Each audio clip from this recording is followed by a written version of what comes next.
This is the Whitelaw PLLC Tailgate Show on Lansing's Big Talker, 1240 WJIM and Classic Rock 94.9 MMQ. Brought to you by Whitelaw PLLC, Champaign Chevrolet, Price Right Auto and RV, Blue Moon Belgian White.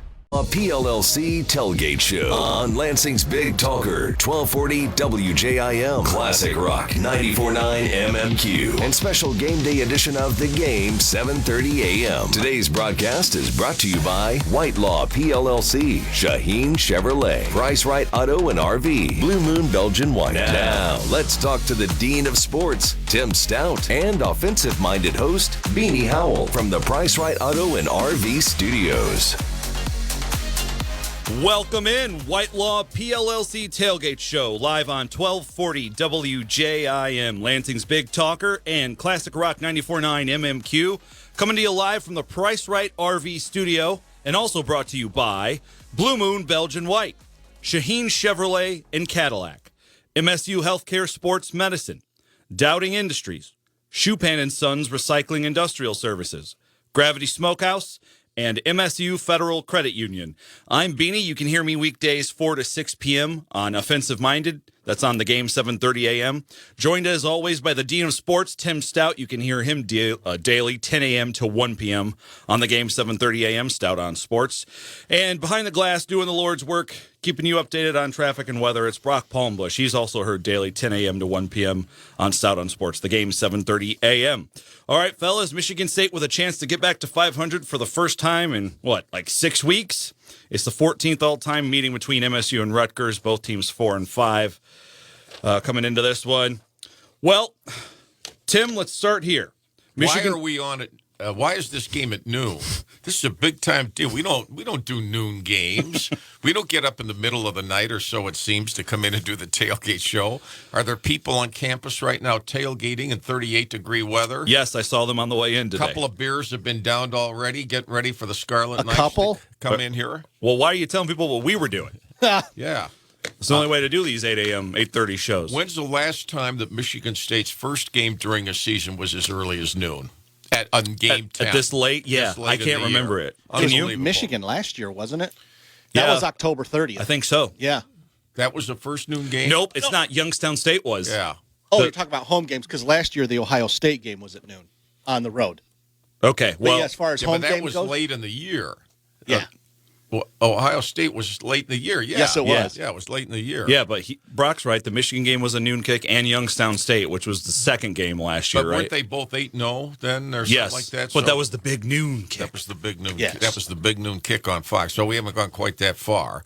And after the game today, we will hear about Indiana, which I would guess would be noon next week, and I would guess Penn State's going to be 3:30 because they don't like to interfere with the Michigan-Ohio State game. Right. But neither one of those two yet has been announced. You are you're clairvoyant, because that's where I wanted to go. Obviously, does Rutgers move the needle ever? No. But Michigan State has a chance here to get back to 500 at 5-5. If they do that today, then you got to be feeling really good about the odds of clinching a bowl berth next week, because play Bowling Green in Detroit. maybe, or Central Michigan. Did you see that backup quarterback for CMU? Trust me. You think Tucker's been on the phone to him? I don't know, but if anybody in the free world can explain to me how Michigan State can beat Illinois, given everything that was set up, both sides going into that game, that's why picking these games is, like Fred says, it's a total waste of time, because you can't bank on anything on predictions, and there was no reason to believe that Michigan State was going to win. And Brock and I'll tell you that in 29 years of the Staudt Show, we have never had a you pick 'em in 29 years where only one person picked State to win. And we had one, and I think he did it just to be funny. Everybody else picked, all right, I'll take Illinois 42-10. I'll take Illinois 38-7. And that didn't happen. And the game started with an interception on the first play, right, where Illinois went right back down the field. And I don't know. That one to me is, I called it during the week, a very good win and a very bad loss. Well, that's a great point. So let's talk about that. Isn't it safe to say now, take nothing away from State going on the road there and winning, because it was more than just the the actual game. It was the circling the wagons that was impressive and everything they had to deal with during the week leading up to it. And they overcome it and got a win that they weren't supposed to. But can't we safely say now that Illinois is more a product of an absolutely cake-soft schedule? No question. Now, you tell me who wins today, Purdue or Illinois? It's at Illinois, though, It's right? at Illinois. I would take it. Purdue just seems to find ways to screw it up, right? Well, see last week. Right, exactly. But then when you think they're going to continue to screw it up out of nowhere, they'll go on the road and bury Minnesota, or they'll go on the road for a couple of years like they did and bury Iowa. So it's not like they haven't. And then they'll go on the road and beat Maryland. But then they come home and play an absolutely home. putrid offense in Iowa. Then they come home and lay an egg. You know what, though? That was foretold in the pregame. Did you see at the pregame of the Purdue game last week? The little train came out and it died like halfway across the field. Yeah, I saw that. It was like, well, the good Lord was trying to tell us something about that game. But to your point, how does Illinois coming off? And the other thing is when you think of the years that Illinois has struggled to sell 5 tickets to home games, they had perfect weather, even though it was windy. They have 65 whatever thousand people in the stand. I'd never seen that upper deck that filled in years at Illinois. They got everything going for them. They got a team on the ropes. They got 8 of their defensive players on the travel squad the previous week suspended, and they couldn't handle it. Hey, man, that's what makes it great. That's why we watch it. That's why it's not settled on paper, right? So why should anyone listen to my or yours or his predictions at the end of the show today? Fred says, why do you do that? I agree with him. Because predictions are stupid. I know, but it's just something we have to do. Political races, they're easier to call. Well, I don't know. Those were a little hard to guess this week, too. Did you notice that? Not for me. I didn't have any trouble with them, but football's impossible, at least the Illinois-Michigan State game. And yet the irony of that thing is when you thought State had this thing clearly put away, then the guy misses a field goal, and Illinois goes back down the field, but they couldn't make it happen. I mean, it was just who make the most mistakes. I got a stat for you on that. Do you trust Mel Tucker at the end of the game? No. Me neither. I don't feel good about it at all. And yet they're 7-0 in one-score games under him. He is to clock management what Dan Campbell is to fourth down. Now, that's a little extreme. That's a little harsh. Yeah. Why? A little. Because Dan Campbell has the functioning IQ of a squirrel. Well, Mel Tucker has won some. By the way, Mel Tucker's won a road game. Dan Campbell still hasn't done that. He's a year and a half in. But the way I said it was he is to clock management what Dan Campbell is to fourth down. I still think that's First, extreme. second, and third down, I mean, no problem. You are Fourth down. really underselling the incompetence of Dan Campbell. Well, I think the fourth down problems Michigan State has had has been a lot more than just one game. And, of course, they have an explanation for it, too. On fourth down, clock management, or what? No, Or I'm both? talking about Tucker. Yeah. Yeah. And his explanation, we had some communication problems. Right. Do you think? Yeah, and doesn't that, like he said, well, we had operation issues. Okay, fine. That falls on you. You're the CEO of the football program. You're preaching to the choir and to everybody who follows Michigan State football who sweats bullets at the end of a couple of these games. Yeah, I just don't feel good in those situations, and yet they've never lost in one of those situations under him. Why doesn't either of those guys just say, yeah, you're right, we really screwed up? I don't know. I've been trying to figure that out for years. I'm sure you have too. What's your working theory?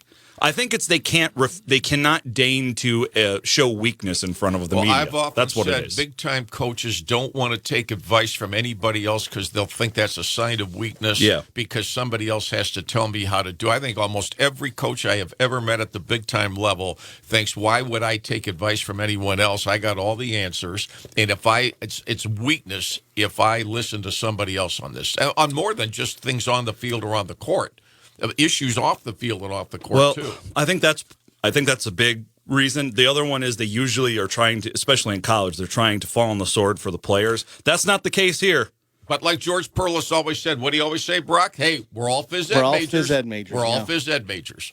George said that over, and so don't blame me, coaches. George said that, and George is in the Hall of Fame. He is, and you know what? You're trashing Michigan State playing the day after Christmas in the Quick Lane Bowl, but he'll be very happy looking down. That's like his dream come true, isn't it? He authored that bowl. It's my dream come true. Okay. Well, I mean, now that we got that out of the way. I mean, the only thing, you go look at the 4 different, Brock and I did this for this week. We went to you can go online and Google bowl scenario, just the college bowl setup, and they've got State Yeah, they've got them obviously winning today in Indiana and losing to Penn State. They don't say that, but you can tell that because all of them have them in the Quick Lane Bowl. The argument is over who they're going to play.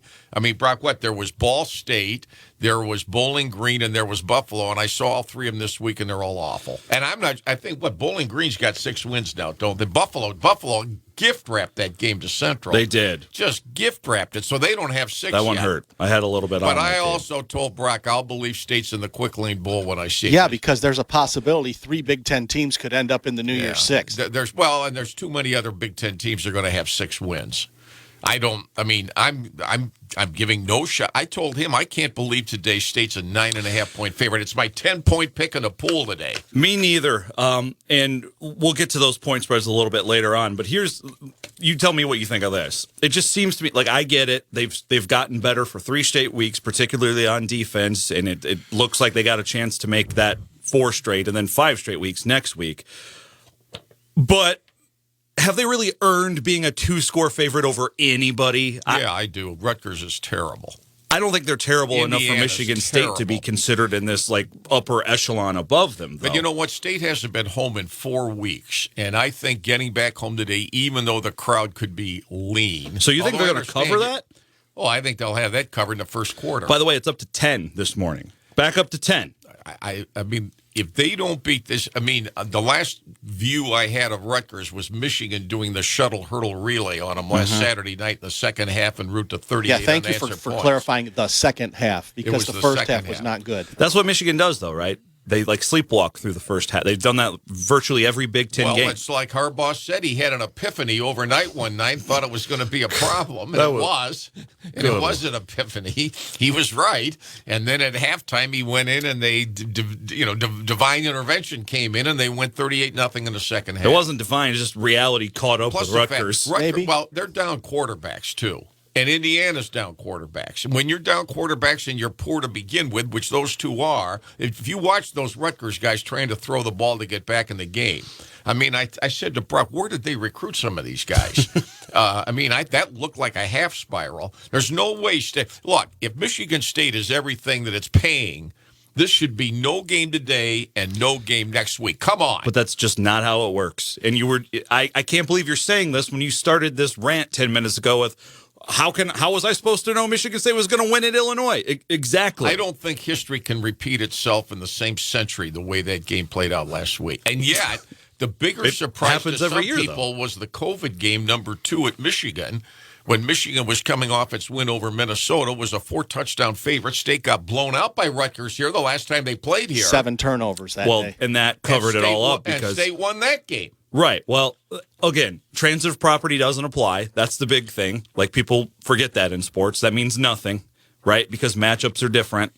And then number 2, you just can't predict it. Why are we having this exercise? You started all of this whole show today talking about how bizarre Michigan State's win at Illinois was. Like Fred Don't said, tell me Rutgers can't come in here and win. Are you kidding me? He had State winning over Illinois something like 47-13, and I didn't bat an eye. He had Illinois winning 47. I was going to say, thank you for clarifying. He had Illinois winning 47-13. So, I don't bat an eye. But I think to your point, I think Illinois, that's fool's gold. But if they beat Purdue today, they got it. They're on track to probably get to Indianapolis because they're going to lose at Michigan and then probably beat Northwestern. Now think about that. Okay, so whatever happens with them happens today. They're going to lose in Ann Arbor next week. Yes. Illinois will represent the Big Ten West in the Big Ten title game, having gone 0-3 against the Big Ten East, including the next to last team in those standings, Michigan State. What does that tell you? There's a reason the Big Ten West has never won. They're 0-8 against the East in the title game. The Big Ten championship game, the de facto Big Ten title game, is 2 weeks from today.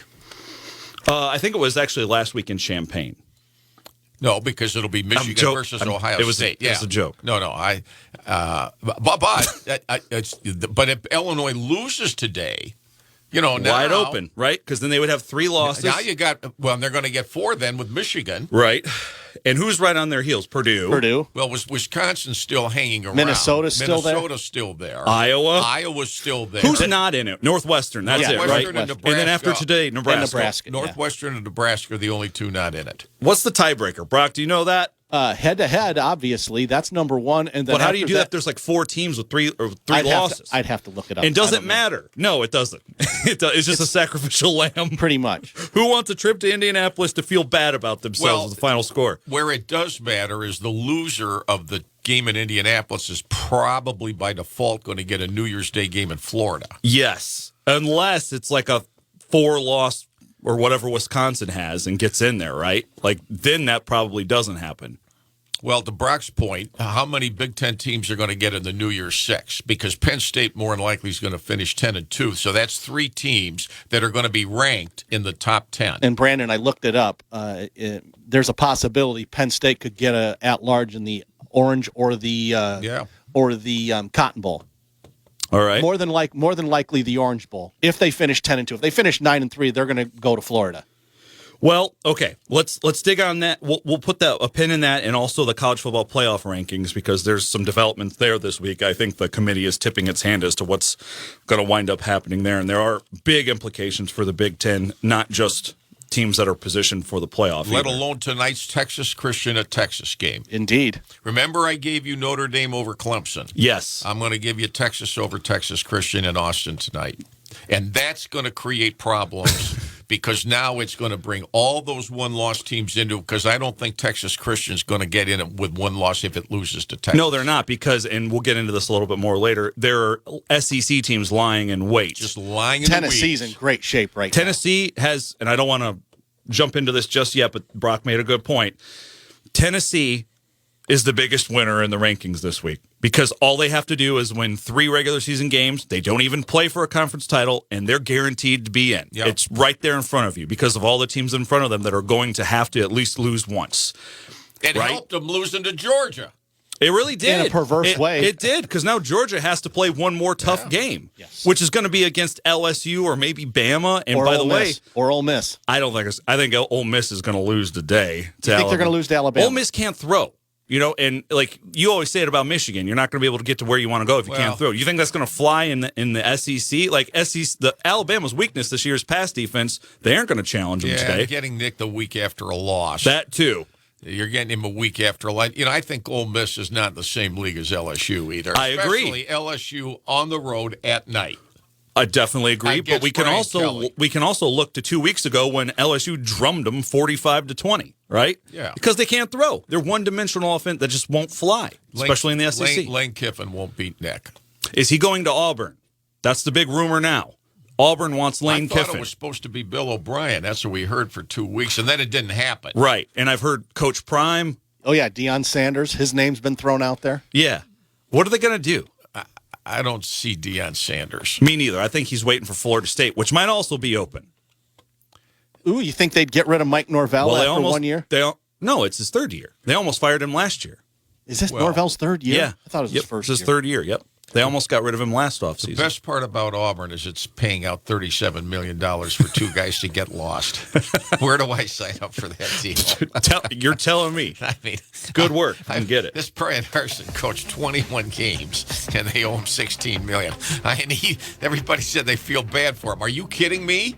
You feel bad for him? When all he's going to do is get grief every week. Now he's probably in Tahiti somewhere on a beach. See, I want to invest here. I'll invest here. I'll invest here. Is Auburn really that big of a jump from Ole Miss? I don't know. Either way, seems kind of lateral. You got to play Alabama, LSU, Florida, Georgia. I mean, if they're doubling the money, that's one thing, but I don't think they're going to do that. But the good thing about Auburn is, all I want to know is what the buyout is. That's all I don't need to know anything about recruiting budget. I don't need private planes. What's the buyout? Oh, $20 million. Where do I sign? All right, we're going to buy out this segment.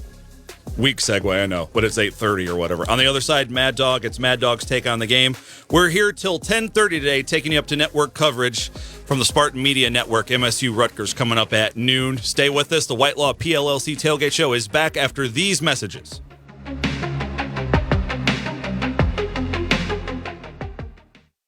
Another travel update from the 1240 WJIM Traffic Center. next.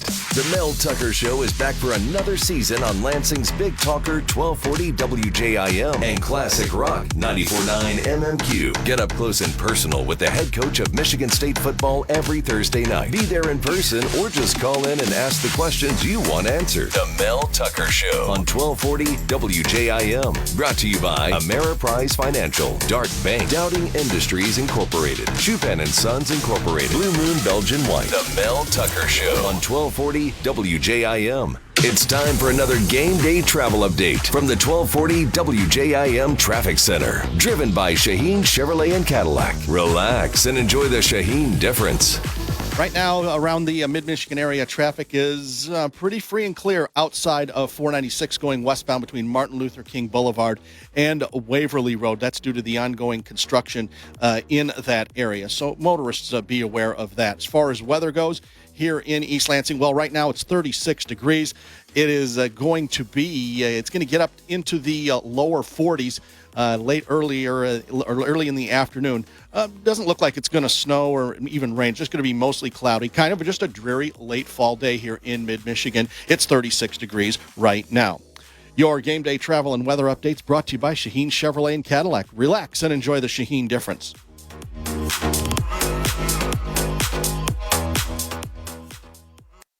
This is the White Law PLLC Tailgate Show on Lansing's Big Talker, 1240 WJIM, Classic Rock 94.9 MMQ, and special game day edition of The Game, 7:30 a.m. Today's broadcast is brought to you by White Law PLLC, Shaheen Chevrolet, Price Right Auto and RV, Blue Moon Belgian White. Now, let's talk to the Dean of Sports, Tim Staudt, and offensive-minded host, Beanie Howell, from the Price Right Auto and RV Studios.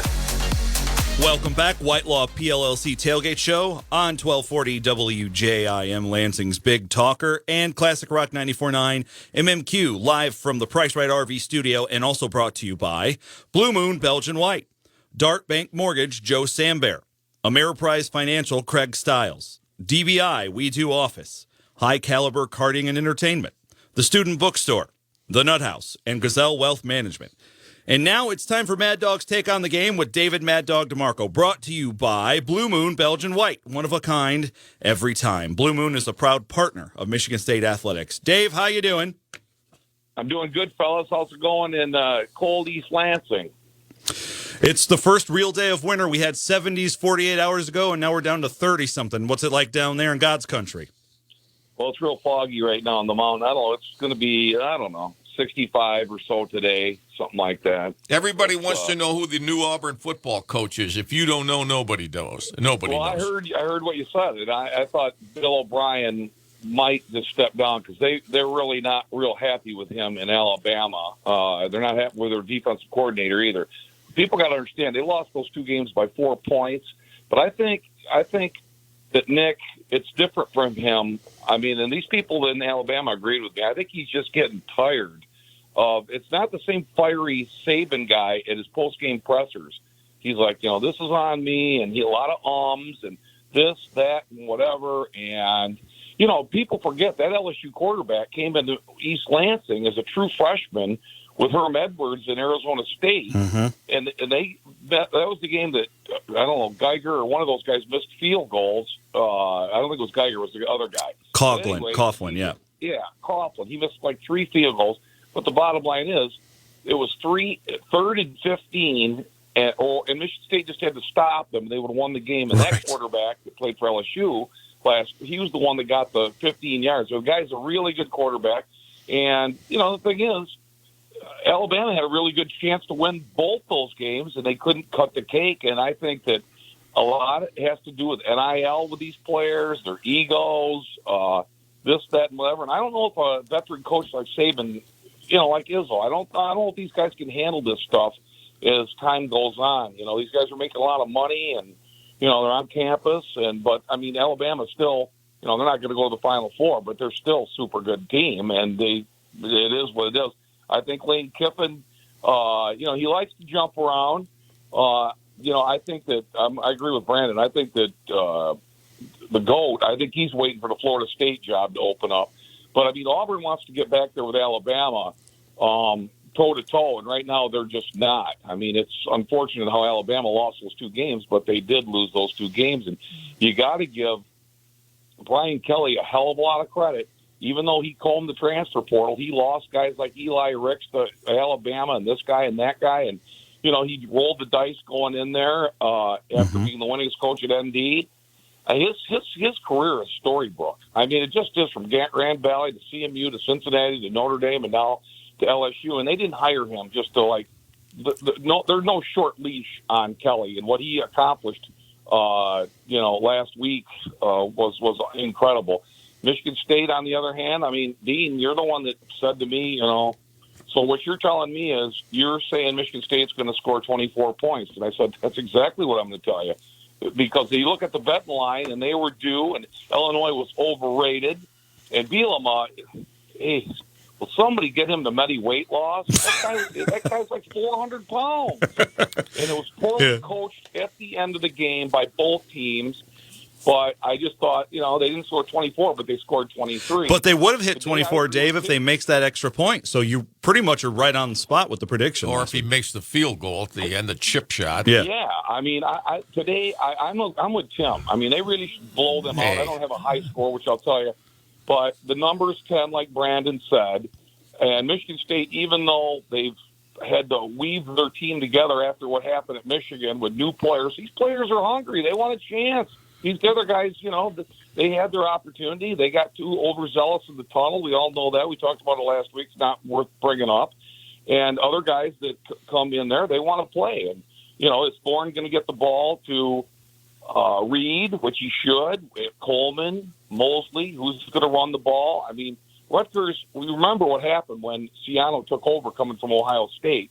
He had 11 new players from the transfer portal, and they just he has got to find a quarterback.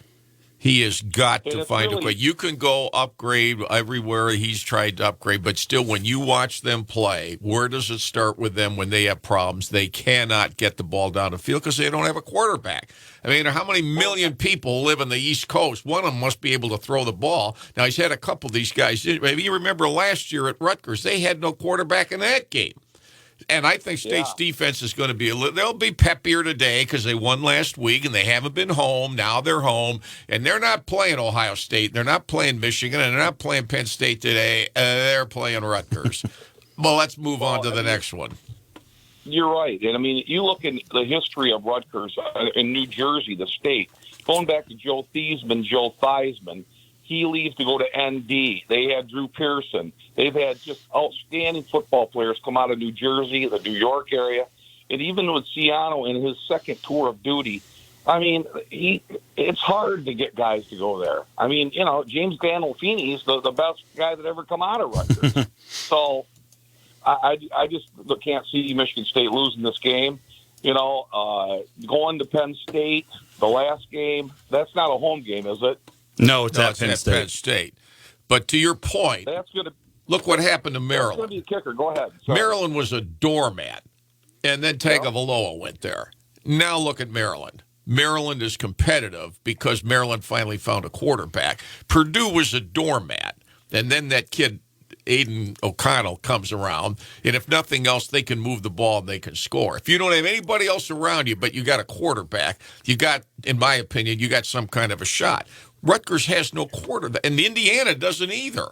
Now, they've had injury issues with but that's why I think Ohio State and Michigan are desperately trying to protect those two quarterbacks because their future, with the records they have, absolutely can get shattered if they lose either one of those quarterbacks. I don't know about Michigan's, though. That's not the way they play, right? Yeah, but the other thing is State's handing the ball off? I think State's quarterback, he's hung in there. I think Thorne's hung in there. He hasn't had a great year, but he's hung in there. Mm-hmm. And I was impressed with him after the first play last week when he threw that interception. I thought he's going to be down, and now they're going to get beat. But he came right back. I mean, he hung in there. He'll hang in there today because he's going to want to. He's got to say to himself, if I'm going to have a big day, it's going to be today.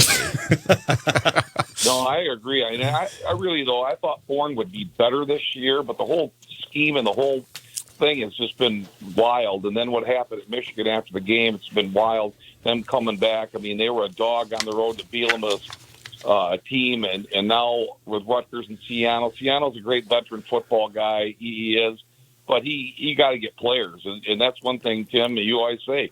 I mean, coaches don't get stupid. They just need better players. You got to get better players, man. Although I do think Illinois' play calling it was a puzzle to me at times last week. But then what week isn't it a play calling? Because like Dave says, on both sides of the ball, some of the play calling there, was off kilter. But I mean, they're not playing Penn State. They're playing Rutgers. Yeah, but this quarterback that was terrible last week, he turned the ball over, I think, 3 straight drives against Michigan. In the third quarter, yeah. Yeah, Gavin Wimsatt.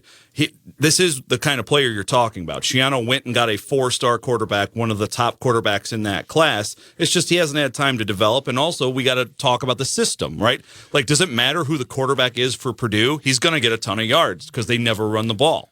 And then look at Michigan. Does it matter who the quarterback is? You hand the ball off, right? Cade McNamara. Do you think the record would be much different with Cade McNamara? I'm honestly asking. I would tell Rutgers, if you're going to beat Michigan State today, you cannot do it just running the ball against them because State's defense is going to hang in there against them. You can see it when I get to my defensive keys. And they defend. All I got to do is stop them running the ball because that quarterback occasionally throws a spiral. Dave, what have I been telling you? Been in rare form since August. Well, I mean, this is his deal. I mean, it was funny, though, last week when he said that. So what you're telling me is Michigan State, I echoed that. I almost texted you a couple times, and maybe Luck was more on my side on that, and I don't really care. But as far as Bielema goes, another overrated guy. I mean, nobody gave Michigan State a chance in hell to win that game, and I'm like, if they're going to get up for this game of any of the games, this is the game because guys are going to have an opportunity to show their talent and get a chance to play. And then a lot of these starters that got caught up in the emotion of the tunnel aren't playing, so they don't have no pressure. These guys aren't going to probably come back the rest of the season, so they might as well show and play their you-know-what's off. And again, Thorne hung in there and got the job done. The guy's got a lot of experience. I thought he would be better this year. The running game has not been there's been no running game. I mean, Berger's the top runner, and I'll read that when I read the offensive. Well, you tell me, when those 8 guys got suspended, does that mean they've been playing the wrong 8 guys in the first place? People have wondered that because the guys there were guys that were dressed last week that. Good point. I mean, maybe they've been playing the wrong guys. Yeah, there were guys that were dressed on defense that none of us had ever heard of. Like, who's that guy? What's that guy? What? He's wearing number 74. Who's that? I mean, when they played Ohio State, you guys remember that secondary. I mean, Stroud had those guys on their back heels. That one pick for 6, the Michigan State defender, the secondary guy, was in the wrong position. He was in the wrong position, and Stroud just threw a bad ball, and he picked it and ran it in. And, it's just been a wild season. It just has. And I think if you're going to give all those assistant coaches at State criticism, you got to give them some credit.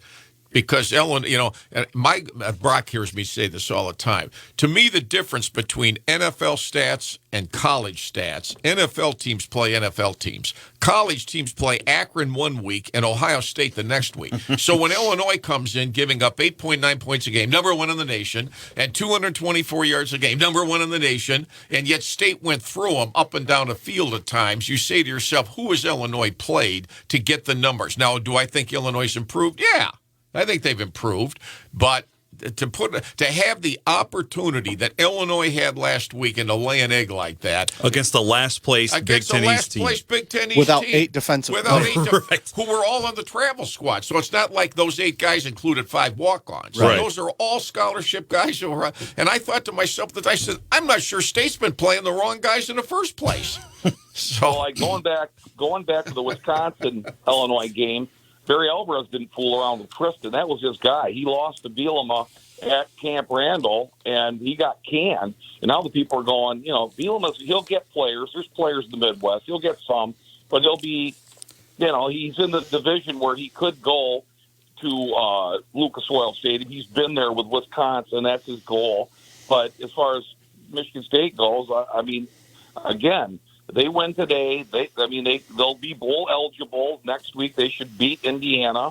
I don't know if they can win at State College, but they could go 6-6 under a situation it is. But I'll read you the offensive keys, and then I'll bid you guys adieu. Good morning. These are your O keys for today's contest between the MSU Spartans and the Scarlet Knights of Rutgers. Your O keys are brought to you all season long by our friends at White Law PLC at Okemos.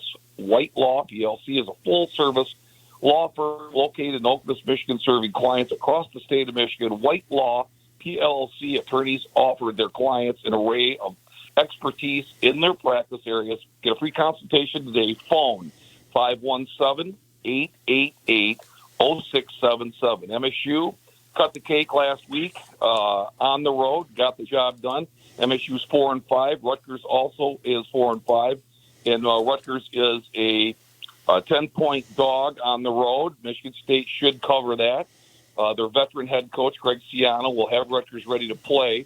He's been around a few campfires, and Peyton Thorne is 172 for 267, 1,896 yards, 14 TDs, 9 picks. Berger, like I was talking, 104 carries, got almost 500 yards, 5 TDs. Well, I really don't care who gets the rock. Try to establish a running game to open up the pass. Coleman has 6 touchdowns, but Reed and Mosley are burners, and they're very, very solid. I like MSU today, but they have to attack from both sides of the ball. They still have a bowl game to play to get in, a game to play to get into the bowl. MSU can win this game if they play aggressively, offensively, and attack. Thorne is the leader. Show it. I like MSU 28-17. That's where I'm sitting. So we'll have to wait and see. I know that you guys are, got up early, come to the station, a little different than it's been in the past when you go out and you be cold and then you go into the RV. I'll never forget last year's Michigan game, Tim. Well, I mean, I got there at 20 after 6, and it was just nuts. I mean, no game will ever be, no beginning of a game and tailgate will ever be like the Michigan State game 2021. No way. And it just won't. I mean, that was just too nuts. And Brandon, I think you were there, weren't you?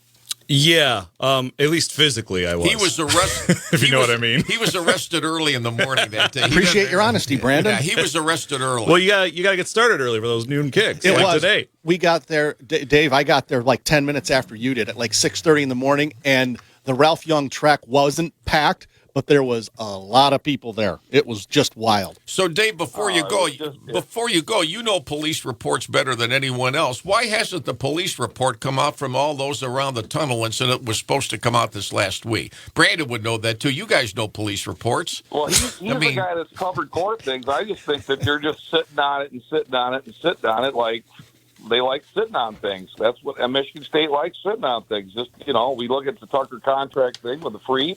They're going to sit on that whole thing.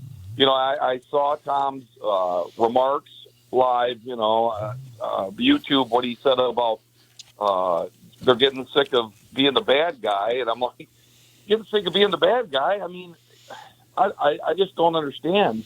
I'm not going to say beyond comprehension because Andrew Abu doesn't like that term, but I will say that getting back to that situation, I don't know if any of those guys will come back to Michigan State. I mean, do you guys think they will? I mean, I think the younger guys. I think the younger guys will. Yeah, because I don't think there's going to be anything criminal out of it. I think they're just wrapping up the investigation and taking their time. I don't see how out of the videos that have been released how there can be any serious criminal prosecution. Because remember, prosecutors don't bring charges unless they feel like there's a slam dunk. Well, you two guys would know. I mean, I just think you two guys. I mean, Dean, you have that tether. I mean, you have at least the situation the way it is now, Tim. You don't have any opportunity to burn any pant legs. Yeah, that's you know what? Well, Asprey yesterday I was saying to him during the breaks. I said, "Look at the weather for the Indiana game next week. The high's 30." I said, "What if we were doing these shows outside tomorrow, meaning today, and next week?" I'm telling you, when Liz came in here in July or August and said we're doing the shows in the studio this year, I hit my knees and looked to the heavens. Believe me. Well, you can thank your boy the Mad Dog because I was the one that pushed that to make the most sense. I mean, I was hoping we were going to get a heater to put in the studio here, frankly, but we haven't needed that so far. You can tell that story again because it's a classic. Hey, Tim, I hate to tell you this, but your pant leg of your khakis is on fire right now from the heater. Yeah. I had a little trouble explaining that when I got home. Well, listen, you guys, enjoy the day, enjoy the weekend, and I'll talk to you guys in a week. And talk to everybody at East Lansing. I'll Okay. see you guys. Take care, Dave. Appreciate it. That's Mad Dog's Take on the Game, brought to you, as always, by Blue Moon Belgian White. We're out for another break. Back on the other side, more banter and more Tim Staudt, liar, liar, pants on fire, literally stories on the other side. It's the Whitelaw PLLC Tailgate Show here on 1240 WJIM, Lansing's Big Talker, and Classic Rock 94.9 MMQ.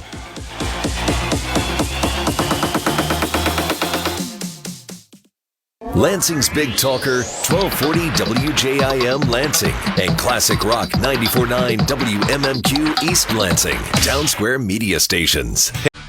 Back with more of the Whitelaw PLLC Tailgate Show on 1240 WJIM and 94.9 MMQ in less than 60 seconds. The Michigan State Spartan hockey team is back for another season on 1240 WJIM. Never miss a game again, whether you're on the go or just like doing it the old-fashioned way and sitting around the radio. Every face-off and every playoff can be heard on Lansing's exclusive home for Michigan State Spartan hockey. 1240 WJIM, Lansing's only home for hockey. Avoid the interruptions from the games and listen longer in the free 1240 WJIM app. It's time for another game day travel update from the 1240 WJIM Traffic Center. Driven by Shaheen Chevrolet and Cadillac. Relax and enjoy the Shaheen difference. Traffic pretty much looking free and clear on the highways and the main roads this morning. You do need to be aware of the construction on 496, both directions between Martin Luther King Boulevard and Pennsylvania Avenue. That's going to be active for another couple of weeks. It is a little bit slower than normal 496 westbound between MLK and Waverly Road. As far as the weather goes, it's just going to be a cold, dreary day, late fall day, 37 degrees right now. It's going to get up into the low 40s when we get into the game. Really not much of a chance of rain or snow, just cold, gray, and dreary. It's 37 degrees right now in East Lansing. Your travel update is brought to you by Shaheen Chevrolet and Cadillac. Relax and enjoy the Shaheen difference.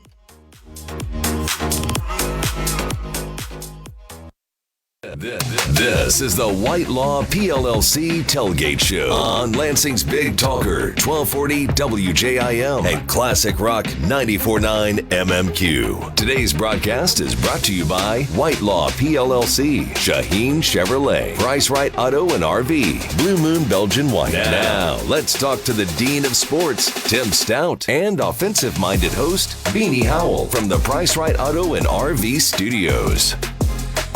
Welcome back, Whitelaw PLLC Tailgate Show here on 1240 WJIM, Lansing's Big Talker, and Classic Rock 94.9 MMQ, live from the Price Right RV Studio, and also brought to you by Blue Moon Belgian White, Shaheen Chevrolet and Cadillac, MSU Health Sports Medicine, Doubting Industries, Champaign & Sons Recycling Industrial Services, Gravity Smokehouse, and MSU Federal Credit Union. All right, guys. I wanted to dig in on this storyline. Let me set up some stats, and then I got a question for you. Ready? Okay. So, Michigan State's defense has come a long way. Since the four-game losing streak to Washington, Minnesota, Maryland, and Ohio State, they've played three and had improving defensive performances every week, gone 2-1, obviously, in those three games. Listen to these numbers. In that three-game streak against Wisconsin, Michigan, and Illinois, MSU's defense is allowing 248.3 passing yards per game. That's down 91 yards from the losing streak. They're allowing 176 rushing yards per game. That's still not good, but it's down 14 yards from the losing streak. Total yards, 424.3. That's down over 100 yards from the four-game losing streak. They've brought down third down opponents' conversion percentage from 62+% over the losing streak. In the three-game streak since, it's at 42.2%. And over these three games, they're allowing 24 points per game. That's down from over 37. You know what I'm going to ask? Has Scottie Hazelton saved his job as Michigan State's defensive coordinator? Too early to tell. There's 3 games left in the regular season. I don't know that Tucker's down on any of those coaches. I think, and I would, like I said, for after the Illinois game, I mean, I think if you're going to be critical when they lose, you got to give them couple of high fives when they win. And I thought was most impressive to me against Illinois was the motivation they showed. They looked like they went there to win. They didn't look like they were down because the season has nothing left to play for. I thought State had a chance to win once they stopped Illinois after the first interception. Illinois got down inside the 5-yard line and then had 4th and goal, and State stopped them. Oh, yeah. On 4th and goal. I thought, they did, but State came back, and they're going to play today. Okay. They did, but the 60-yard pass was basically off the same field position, off the punt, so they kind of still scored on that sequence. I see what you mean. Yeah, but State, man, they played to win. And you say, well, that sounds sophomore. When don't they? Body language is everything, and they didn't look like all of the trauma at Michigan carried over to them at Illinois. They looked to me very well prepared to play the game. I mean, look, I'm as critical about some of the things they do as anybody, but I think you got to be fair with it too. To me, that's a terrific win for them, given the situation. They'd lost 5 out of their last 6, and they'd lost 8 guys off the travel roster on the same side of the ball. And they don't. 4 were starters. And 4 were starters. Yeah. And, the thing about this team compared to a year ago that's glaring, they don't have nearly the place-kicking talent this year that they had. The punter's the number 1 guy in America, and to me, he could almost be their MVP because he changes field position. And he did last week. Yes, he week. did. He changes field. He's averaging. Wind was a factor, but still. But still, he changes field position. And, so their defense doesn't have to go, give up 20-yard drives. They have to, you got to go 85 yards on them because the doggone guy kicks it to the end of the field. But on place kicking, that game never would have come down to the end if the guy doesn't miss a chip shot field goal at the end of the game, let alone an extra point. The extra point, right, makes it a huge play. Yeah, then the game's not even in doubt. I don't know either, man. That always blows my mind. But it's not just. It can happen anywhere. We've seen Alabama struggle to field kickers. Yeah. Yes. Despite all of the success. But traditionally, States had good kickers. Yeah. Traditionally, no matter who the coach is, they got a guy that can kick the ball. And they never got caught short, as Alabama and Michigan, in my opinion, have done through the year. Now look where Michigan is with an All-American place kicker, right? Even Alabama's kickers. I mean, I'm amazed that some of these coaches don't put, even in the NFL, don't put more emphasis with draft picks or whatever on a punter or a place kicker. In Behringer's case, in the NFL, he's averaging 50 yards a punt, and the field's the same size in the NFL. Would you want that guy? I'd want that guy. Yeah, but the issue is, and he said this, I saw when the State Journal did a profile on him, getting to the NFL is not about how far you can kick it or how good your A punt is. It's how consistent your B- or C+ punt is. But he hasn't had too many of those I've seen. I haven't seen many shanks from him. Right. Well, that's my point. Like his B+ or whatever is really, really good. Yeah. So I think you're right. He has the makings of an NFL punter. But something else that happens is, with an NFL team that's outdoors, that plays in a cold weather climate, that's a big differentiator, right? So like guys who punt in Green Bay and Buffalo it's harder to punt when that ball's a rock, right? You don't really deal with that in college. New York City, New England. Well, I mean, he has not punted in bad weather per se yet, like he's going to get today. The next 3 games, he's going to punt in cold weather. Yeah, but no college kicker kicks in the potential cold that the NFL faces because of the NFL playing well into January. Well, it'll be interesting to see how far he kicks it and how often he's got to kick it. I mean, how often is he going to have to kick against Rutgers and Indiana? Because State is inconsistent offensively more than likely. What? How many punts did he Brock for Behringer? 4, 3, 5, 6? How many? I think there's going to be a fair amount because, unlike you, I don't think they're just going to score at will today or run up 30 points or whatever. I think it's going to be a lower scoring game. I really do. Me too, because that's Michigan State this year. They're just not really good. And it's nothing about, I think Rutgers is some world beater. No. But, again, just because Michigan State upset a obviously overinflated Illinois team on the road doesn't mean that I'll all of a sudden think they're a double-digit favorite over anybody. I can't do it. I just can't do it until you like to say until I see it. It's not like I think State's that great. I don't. But what do I always say, Brock? You are who you like. What Judd said. You are who you play. Right. I agree. I mean, Rutgers. Look, I was shocked. The COVID year was bizarre because when you look back 2 years ago at all those games across the country, let alone the Big Ten, let alone Michigan State, there were some bizarre reasons. Indiana coming in here to win 24-0. Come on. You can't score against Indiana at home, but the stadium was empty. You know what I mean? And the irony of that is Indiana had a good team, got the coach an extension. The buyout on the guy at Indiana is unbelievably high. What is it? Oh, what is it? For 20 million, 20, 25 million? It's high. What's his name? Tom Allen? Tom Allen. Okay, I'll so look it since up. then, they've gone nowhere. I mean, they're at Ohio State today, down 2 quarterbacks. Well, their quarterback, Michael Penix, transferred. His buyout is over $20 million. Yeah. Yeah. Hey, isn't the kid playing for IU about to transfer, by the way? Hasn't he said the quarterback who's playing now because of injuries is going to transfer after this year anyway? The 2 guys they ended How the weird Penn is State that? game were making their debut against Penn. They made their college debut last week because they had 2 quarterbacks knocked out of the game. And so I don't know what they're going to do of the fearsome foursome of quarterbacks at Ohio State today. If I were the 2 injured guys, I'd stay injured. Me too. I'm staying out of the shoe, baby. Me too. You guys couldn't block Penn State. You're not going to block Ohio State.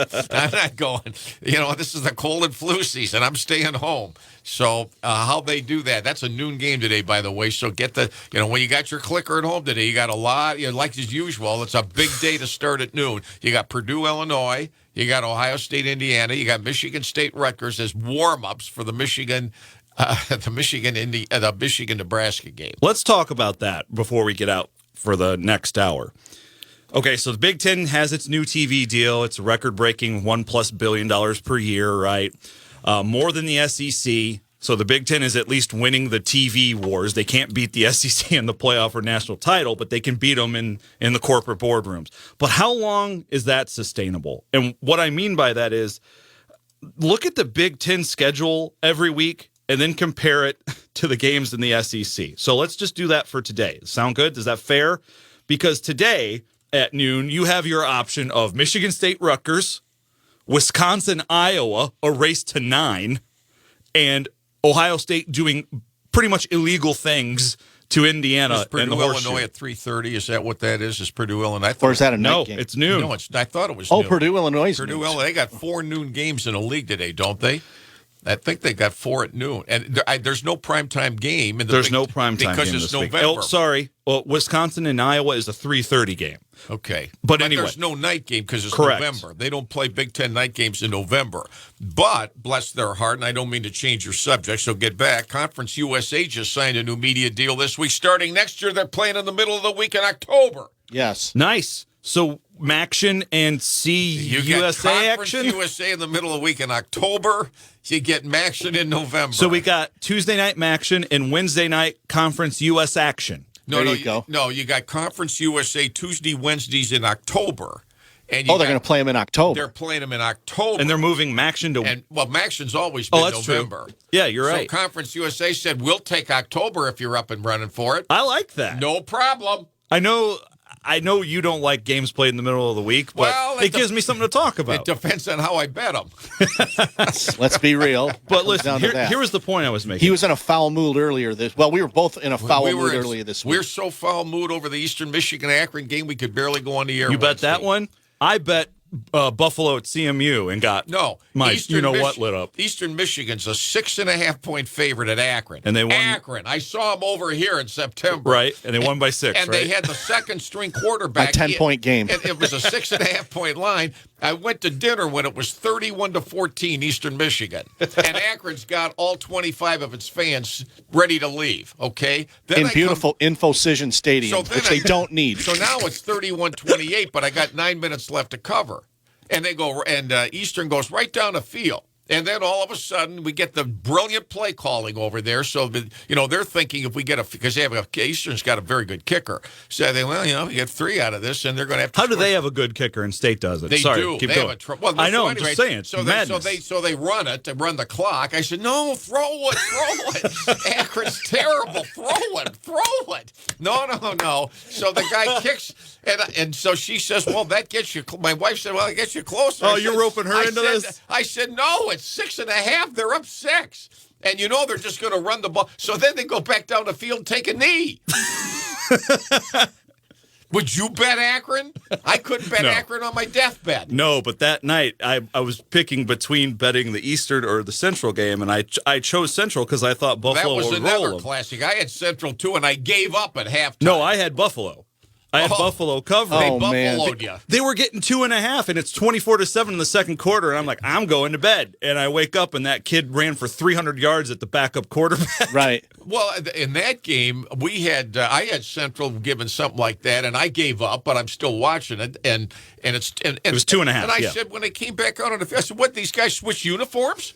and I said to the Buffalo's coach, "What? I mean, you've just gone for 300 on them, and now you're going. Well, you got away from that, and they had a goal line stand against Central too." Yes. And still, they lose 30. I mean, that's why betting these games is, don't tell me how hard it is on the coaches and the players. It's the bettors where it's tougher. Well, Central has those two quarterbacks. One is like 5'9", 220 pounds. He's a short, stocky dude. He's the thrower. And then they bring in that kid. His dad played in the NFL, Emmanuel. Oh, Bert Emanuel Jr. Yeah. And he can't throw, but he can run. And he busted off an 85-yard run and a 75-yard run. And they have to run him because Lou Nichols, their running back, their top running back, who could play in the NFL, is hurt. Well, the other irony is for years I've bet against Eastern Michigan, and they don't win, but they cover. So I said, you know what? I've got it to use Harbaugh's line. I have an epiphany here. I'm taking the Eagles at Akron. You know, and what's great is they said, well, somebody said to me, well, you're going to take them on the road? I said, you know, the road games in the MAC are not what you think. There's 50 people there. Yeah. And Akron Stadium looks the size of the Roman Coliseum, and there's 50 people in there. But could Eastern do the job? No. 31-14 wasn't good enough. You know that 85-yard run Bert Emanuel Jr. busted off in that CMU Buffalo game? He takes off and pulls off this awesome play, like he's never down. He like hurdles a guy, rolls over another, and he scores. And he runs through the end zone to go celebrate. And there's no one in those end zones. There's no one there.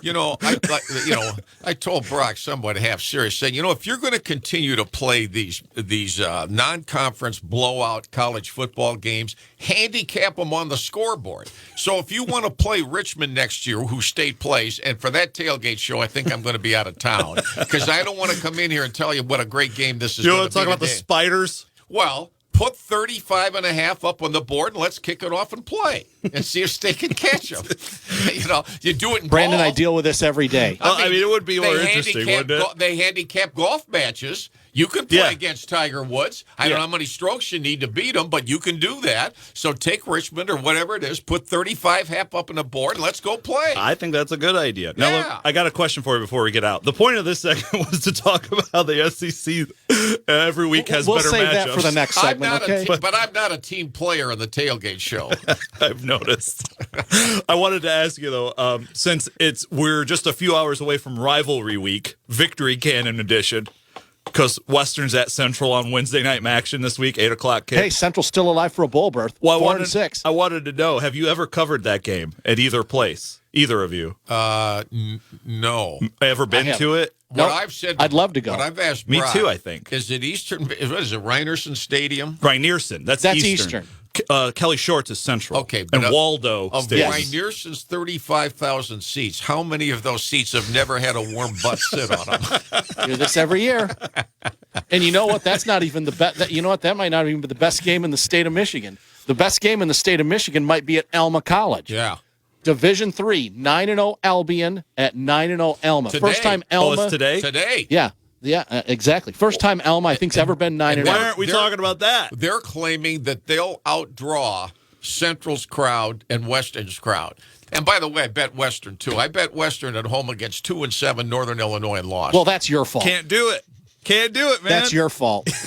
But see, okay, so Western Central is coming up on Wednesday, 8 o'clock kick. I'm thinking about going just because, seriously, tickets on CMU's website are $11, and I've never been. That's going down because it's going to be colder. I mean, you're going to think you're at the North Pole. Yeah, but I've never gone, and I wanted to, experience it once. It gives me something to talk about, Western too, the next Central? day. Yeah. Victory Cannon. Boy, how do you handicap that game? I'd have to make Central 7.5, and they'll be favored. And they're brutal. Yeah. Yeah, but they got a backup quarterback who can run for 300 yards. And they're 4-6. Two more wins honesty, gets them bowl eligible. When you watch Maction and you watch the two-team state beat in September that everybody got all excited about those wins, and you watch these two, Western and Akron, you say, my golly, how bad are some of these teams? Right. And I told Brock, what I noticed on Maction, because they had all 12 teams playing Tuesday and Wednesday, I said, there isn't one single quarterback in this league. And then I immediately get a text from a guy that says, well, the Ohio guy's really good. Well, they are 7-3. Yeah, that's true. Well, I watched him in the Buffalo game last week. He is a lone body in a wilderness. No, Miami's quarterback is good too. I forget his name, but those are guys to keep an eye on for maybe future drafts. Well, but how can you sit here? You are such. I don't know what the word is. I can't figure it out. Yeah, I can't figure it out. Well, you contain multitudes. We'll put it that way. You're telling me right now how State looked unimpressive against Western and Akron, and yet you're telling me they're going to move the ball and score at will and have no trouble with Rutgers today? I just think Rutgers is that bad. I think the moon. They have better players than Western and Akron. Harbaugh and I have something in common. Is it an epiphany? I had an epiphany this week that Rutgers is going to come in here and lay a massive egg. Now, I'm on stage. That's my 10-point game. They're 9.5. And let me tell you, if they win by 9, there's going to be hell to pay. And on that note, guys, yeah, let's get out. They better not win by 9. I'm just telling. Because that guy missed a field goal from 20 yards to end it. Yeah, because I'm going to suffer the wrath on Monday. Like I did the other day with Eastern and whoever the heck they lost to. Or whoever they beat. Akron. Yeah, exactly. Right. Because that was my 10-point game. It was his 9-pointer. Okay, well, we'll talk more point spreads. And let's get to the SEC. We'll save that for the next segment. Yeah, we got to go over the new college football playoff rankings, too, because I think there are some serious takeaways there. Yep. Even though these don't matter. I think you can glean some important things. things. Well, they do matter, just it's not the ultimate. Well, do they? Like, this is all just generated for exactly what we're doing, to talk about it. Next segment. Yep. All right, we're back in a couple. It's White Law PLLC Tailgate Show here on 1240 WJIM and 94.9 MMQ. Back after these words.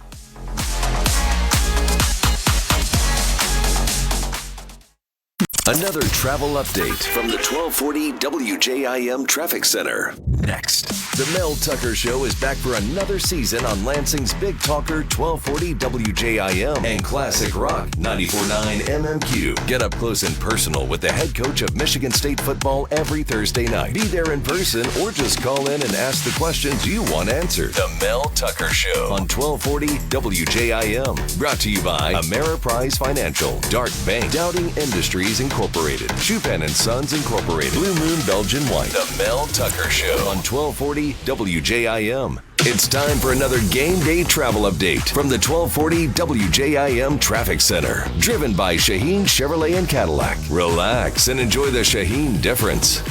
Taking a look at your traffic, the only slower than normal spot right now is on 496 coming in from the west side. 496 both directions between Waverly Road and the start of the road closure at Martin Luther King Boulevard, which was still in effect for another couple of weeks. As far as the weather goes, well, it is 37 degrees. It's cloudy. It's going to be cold and dreary. No rain, no snow. Doesn't look like. Maybe a little bit of wind. It'll get up into the low 40s when we get to game time. But right now, 37 degrees and mostly cloudy. Your travel update is brought to you by Shaheen Chevrolet and Cadillac. Relax and enjoy the Shaheen difference.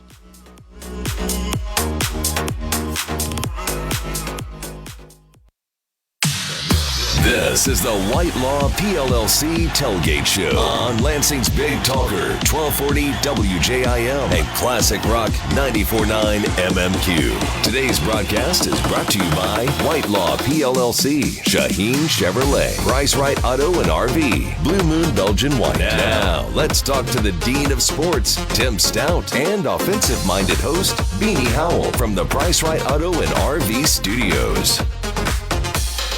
Welcome back, White Law PLLC Tailgate Show on 1240 WJIM, Lansing's Big Talker and Classic Rock 94.9 MMQ, live from the Price Right RV Studio, and also brought to you by Blue Moon Belgian White, Dart Bank Mortgage Joe Sambear, Ameriprise Financial Craig Stiles, DBI We Do Office, High Caliber Karting and Entertainment, The Student Bookstore, The Nut House, and Gazelle Wealth Management.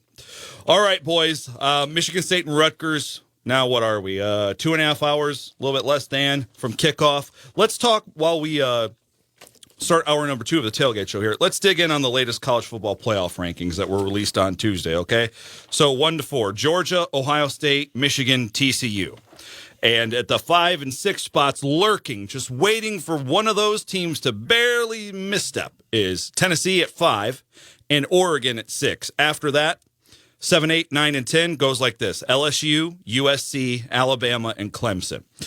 My biggest takeaway is, and you tell me if I'm wrong, but reading between the lines, I feel like the committee is telling you there will be 2 SEC teams in the playoff field. You got to believe Georgia's going to be there whether they win the SEC title game or not, just by the lead they've built up. They have the best wins in the country. Destroying Tennessee the way they did. Yeah, so thorough. And destroying Oregon, who's been on an absolute tear since week 1. That win's looking better and better, and that's assuming Georgia wins out, and they should. Yes, here's who they have. Let me tell you who they have. Sorry to cut you off. That's okay. Keep going after I tell you who they have. That was the point.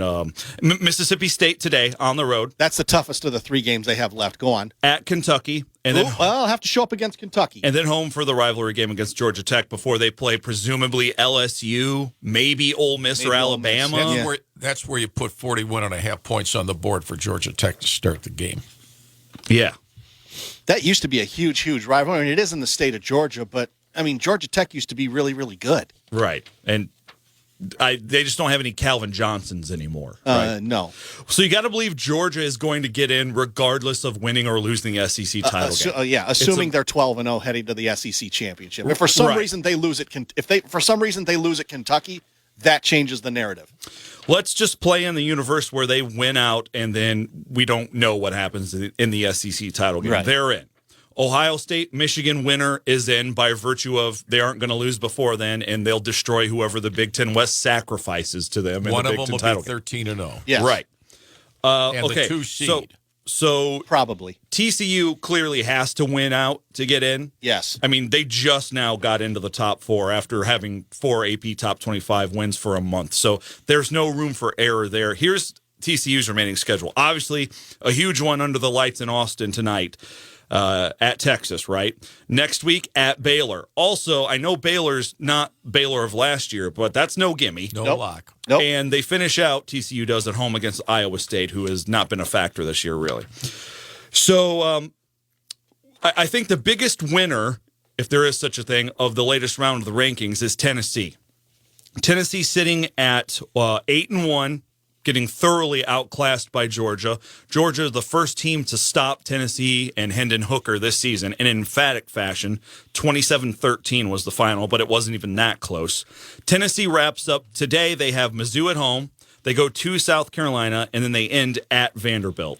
So what my takeaway is, Tennessee has the easiest path to the playoff. All they have to do is win 3 obviously winnable games against nobodies. And the bottom of the SEC isn't special. Can we agree? Like the top, yes. The bottom, no. Right. Might as well be the bottom of the Big Ten, right? So they don't have to play a conference title game. They just get to take a week off, and they're in the playoff. Yeah, even if Georgia loses to Kentucky, Georgia still got the tiebreaker. So, yeah. Yeah. Do you guys, are you seeing the tea leaves the same way? They're telling you there's going to be 2 SEC teams in the playoff. Yes, more than likely. Tim? Well, I think if it plays out, but now suppose you lose a quarterback in the next 3 games for one of these teams. I mean, to Brock's point, I mean, Georgia's got to go play at Kentucky. That'll be Kentucky's biggest game in 25 years, whatever. Do I like Georgia? Of course I do. But if Stetson Bennett gets hurt or something like that, who knows? I think the Pac-12's still alive. I think Oregon and Southern Cal are still alive. Brock, they play each other in the title game of the Pac-12. We don't know yet. We don't know that it's for the sure top yet. 2 records now. No divisions. They do that. All right. Yep. Well, if they do, and one of them finishes with 1 loss, I don't think any of the 1 losses are out of it except Clemson. I think Clemson's probably out. Here's Oregon's remaining schedule. A top 25 clash tonight with Washington in Eugene under the lights, kind of, a 7 o'clock Eastern kick. Let's see. They play Utah next week in Eugene. Well, no lock. Right. They're favored, at but least no they're lock. at home, and that'll get them some style points, beating Washington and Utah. And then they play the Civil War against Oregon State. Right. Who's a credible On the road. team this year. On the it's in road. Corvallis? Yep. No lock win. None of those are a lock. None of them. Utah's good. Yes, they are. Very good. But, like you said, they've got them at Eugene. At least they get them at home. But Oregon has been a machine. Oh, they've been since- great. They've been since great. Georgia. Yeah, Bo Nix has been outstanding at quarterback. Bo Nix, have you seen his numbers in Autzen? 24 touchdowns, 2 interceptions. But even if they win those 3, then they still likely got to play Southern Cal or UCLA. Yeah, whoever wins the USC Well, UCLA game. They've already destroyed UCLA 45-30 in Autzen. So, like, would that be that big of a reach to expect them to beat them again? It's going to be I'm going to help you with this. Tennessee, Georgia, the winner of the Ohio State-Michigan game. And then after that, if Texas Christian's undefeated, they're the 4th. If they're not, and a Pac-12 team finishes with 1 loss, that'd be the 4th team, the way I see it. Okay. That's my 4. I don't think the Michigan-Ohio State losers. I think Michigan's got to win out. I think its schedule's going to hurt it. Yes. I think the CFP committee is going to hold that against them, unless Michigan's 13-0. Here's a bigger question. What if Michigan beats Ohio State? Can Ohio State get in at 11-1 after being ranked number 2 all season long? I don't think the committee is going to put 2 Big Ten teams in, especially in a year where there are already going to be 2 SEC teams, although wouldn't that be appropriate? Because that's where college football is headed. It's just SEC versus Big Ten. Well, the perception is the Big Ten's terrible. Which it is after the top 3. Well, don't you agree? Yeah, it is. I do. Can you think of a worse year? Like, we're back to the 70s now. It's the Bo and Woody era. It's Four big to 2, four- little 8. Everything you said is accurate, except if the Pac-12 champion has 2 losses, and if TCU loses tonight, that's 1, and either loses the one of the regular season games or loses the Big 12 championship game. I think- That's 2 losses. Then you're talking Michigan Ohio State loser getting in. I think you can make a Michigan Ohio State both in case if you can get TCU and the Pac-12 With 2 losses. I mean, if you're a Big Ten, if you're Michigan Ohio State, you want Texas to win tonight. Yes. Now, let me give you another. You'll love this. The dean of hypotheticals. Let's say the SEC title game is Georgia versus 2-loss LSU, and Georgia's still undefeated, and LSU wins, like close. Well, then LSU has to be in, right? They do. Do you put a 2-loss LSU team in the playoff?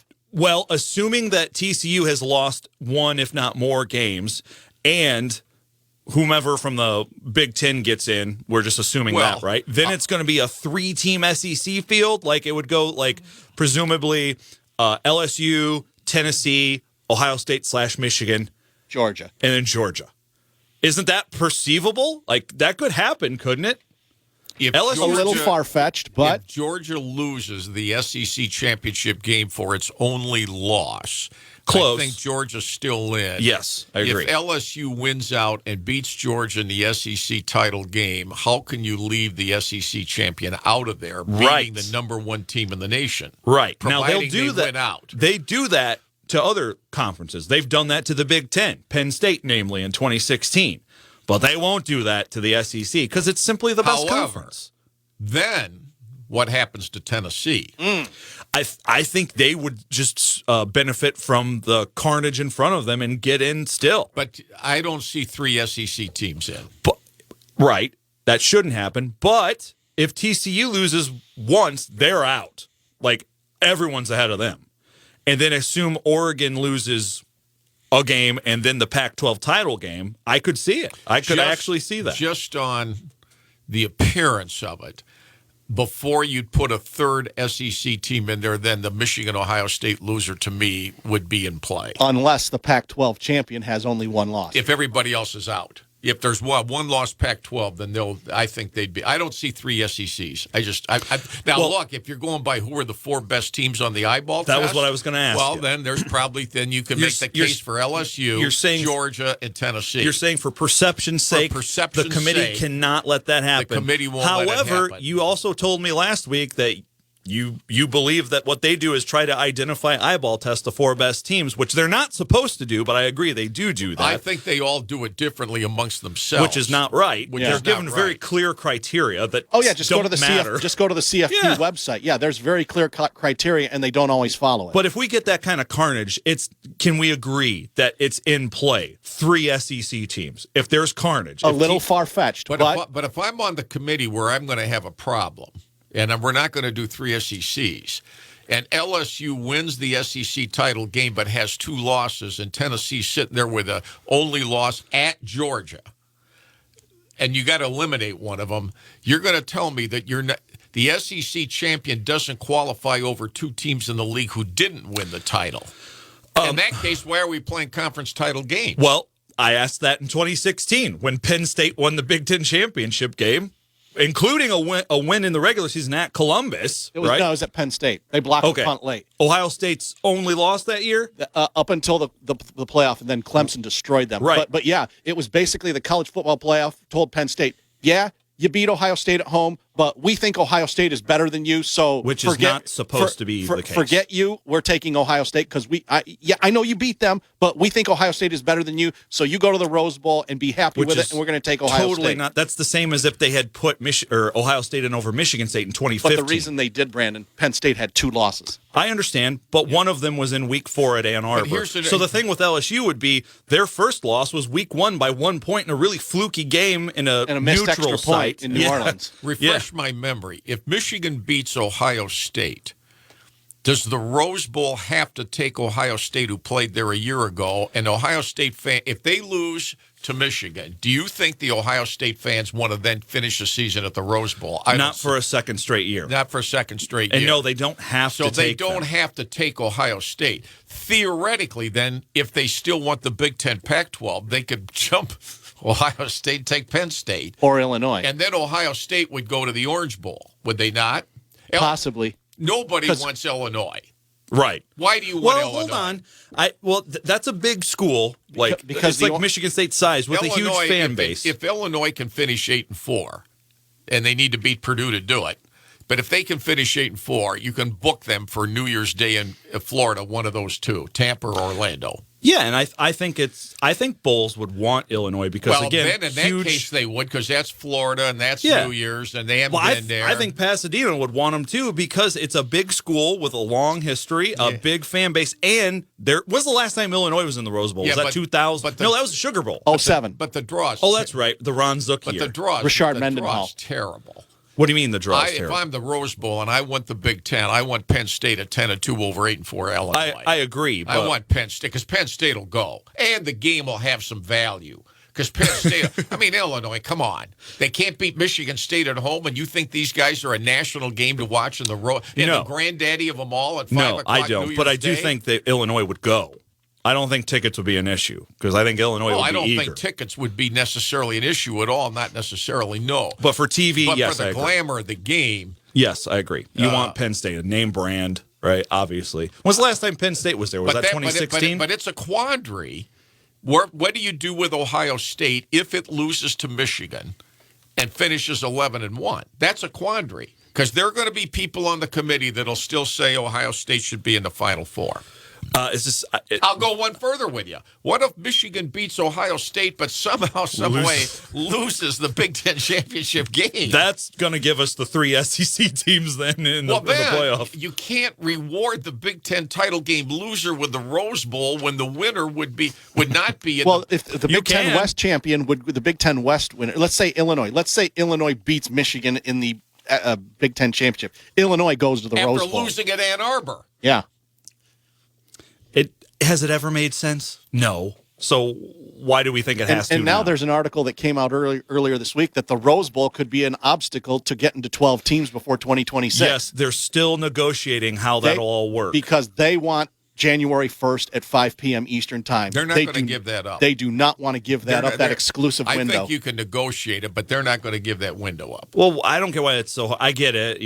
That annoys me too. Because come on, because guys. of the parade and the I know, but it and annoys me too. Like everything has changed. You're no different. But it's Get the on granddaddy. board. But then, why can't the TV networks just make it work? Why can't they just be like, fine? You're going to be the jerk in the room. Fine. I think they will. Why haven't we done that already? Why is it such an obstacle? Because I think there are a lot of other issues that go with this that are tacked on. Because none of them agree. What do you do with Notre Dame? Well, that's a question for Notre Dame. I mean, what are you going to do with Notre Dame? Do you understand what the Notre Dame's obstinance about joining a conference is really going to hurt them when this happens? Because if there are automatic qualifiers, the best they could ever be is like the sixth seed without being a conference winner, right? Because the way they're saying it's going to work, this isn't official, is that the automatic qualifiers would get the 1 through 5 seeds. That means Notre Dame could never be higher than 6. How do you think they would feel if they went undefeated and then had to go and play at Columbus? I don't see them joining a league. And I just was down there. But there are Notre Dame. But if that is the future we're living in, don't you think they're going to say, to hell with that? But yeah, there's Notre Dame alums out there that are like, hey, if we go 12-0 and get left out of the playoff for whatever reason, or get a lower seed and expanded playoff, we got to think long and hard. I agree about and joining I think the league. Jack Swarbrick has said as much. They don't want to. He said our chief concern and objective is a path to the national championship game. Well, if you go undefeated and you're still only the 5th seed, that tells me there's going to be some thinking going on. He's not the voice of Notre Dame, though. He's not the voice of Notre Dame. Who is? Oh, their regent base and their people. They want no part of They love the autonomy they have, and they love the fact that everybody's on their case because they won't. I thought you were going to say Don Criqui, because he literally is, or used to be. Is he still the voice of Notre Dame? No. He's retired, living in New Jersey. They like the great broadcaster they Don Criqui. They don't want to mess. They don't think it's broken, and they don't want to fix it. And wait till they get a 5 seed and they're undefeated, and they have to play at Columbus in the opening round of the playoffs in December. But see, this thing is that then the other thing is, what do you do with Brigham Young, who won't play on Sunday? See, you got other issues. There's so many issues to deal with. That's not that big of an issue, though, right? Like Notre Dame, way more of an issue. Like I get it, I get what you're saying, but also Notre Dame's a little higher priority. The final issue on the 12th team is not the Rose Bowl. They got other. That's one of them. Yes. Yeah, it's one of them. It's one of them. But they're trying to figure out what networks are going to get. Yes. How that's much the money, issue. Who's going to carry the games? How much are you willing to pay to do it? What are we going to do with the contractual issues we have elsewhere? With ESPN's a huge factor in this because they're holding contracts on all these bowl games. But they've said they're willing to bring in partners. Like they're not saying like Fox, who's going to want in a 12-team playoff. ESPN has said CBS, to amend NBC. the playoff deal, which doesn't end to 26. If we want to expand before then, we are willing to take on broadcast partners. But they haven't come to agreement yet. Right, money talks, and the money has not talked to the point where they're all. I don't think anything's going to happen until 26. I don't either. Because after this year, they have 3 years left on the current deal. I kind of like this. The only thing I don't like what I don't like about the bowl setup. The moment State gets into a bowl, you know what the first news story is going to be? What players are opting out? Yeah, but expanding the playoff kind of helps that. So that would clearly help that. Yes. But I think it still happens. Playing all these bowl games that have no relevance, all you're going to do is have an all-star list of players who say, I'm not playing. So going to the draft. Well, so what's the point? Well, we know we just talked about it. I mean, what's TV the point money? Well, I know, but I don't know that those bowl games are going to hold nearly the money crunch. An interest with you the mean networks. hold the prestige without all the best players not playing? Yeah. Well, it's worked for the last 10 years. They've been opting out for a decade. If you're an advertiser, you want an NCAA playoff game. If you're an advert, you want a game that matters. Mm-hmm. I mean, you may not like Cincinnati versus East Carolina, but if it's in the NCAA playoffs, now all of a sudden it matters. Tim, come on. Like these advertisers are signing up to throw their name on a season opening game between Florida State and like Georgia State.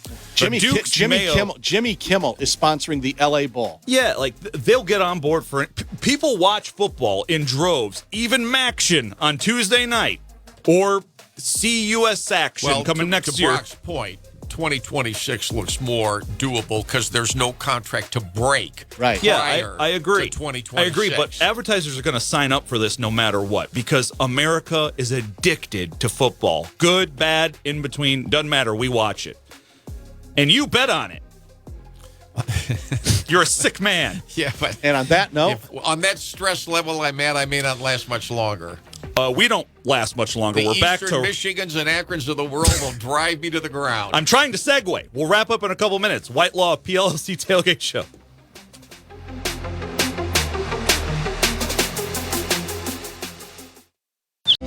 Back with more of the Whitelaw PLLC Tailgate Show on 1240 WJIM and 94.9 MMQ in less than 60 seconds. The Michigan State Spartan hockey team is back for another season on 1240 WJIM.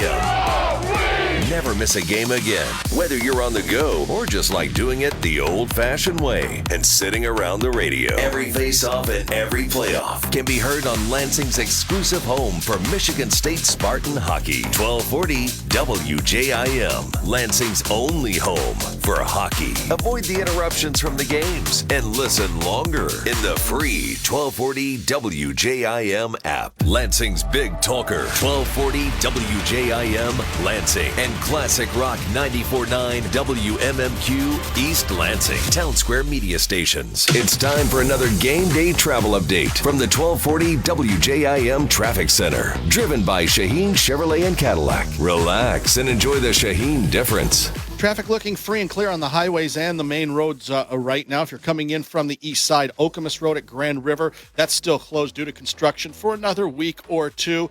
That construction's getting closer to being finished, but take the posted detours in the area. As far as weather goes, it's just going to be a cold, dreary day today, high temperature in the low 40s. It doesn't look like it's going to rain or snow, really. It'll get into the low 40s once we get into the game. Right now, it's 37 degrees, mostly cloudy in East Lansing. Your game day travel update brought to you by Shaheen Chevrolet and Cadillac. Relax and enjoy the Shaheen difference.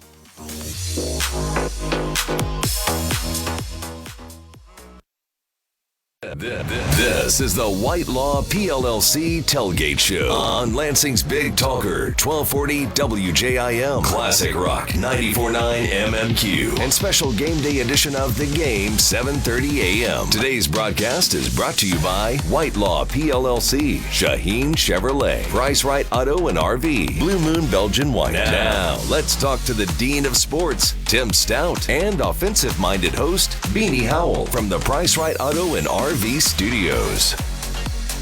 Welcome back. Whitelaw PLLC Tailgate Show, 1240 WJIM, Lansing's Big Talker, and Classic Rock 94.9 MMQ, live from the Price Right RV Studio, and also brought to you by Blue Moon Belgian White, Shaheen Chevrolet and Cadillac, MSU Healthcare Sports Medicine, Doubting Industries, Champaign & Sons Recycling Industrial Services, Gravity Smokehouse, and MSU Federal Credit Union. We are less than 2 hours away from kickoff. MSU and Rutgers clashing for the 14th meeting all time. MSU leads 9-4. It's 7-1 Spartans. 7 of 8 they've won since 2014 when Rutgers joined the Big Ten, but the one was Mel Tucker's very first game back in the COVID year. Here's Tim Staudt, the Dean of Sports, with today's defensive keys, which are brought to you this morning by Gazelle Wealth Management. Well, the defensive keys for Michigan State against Rutgers today might be a little bit different than what we thought going into Illinois last week. For the defensive unit for the Spartans, now that you've got a little bit of confidence or some confidence after the way you played at Illinois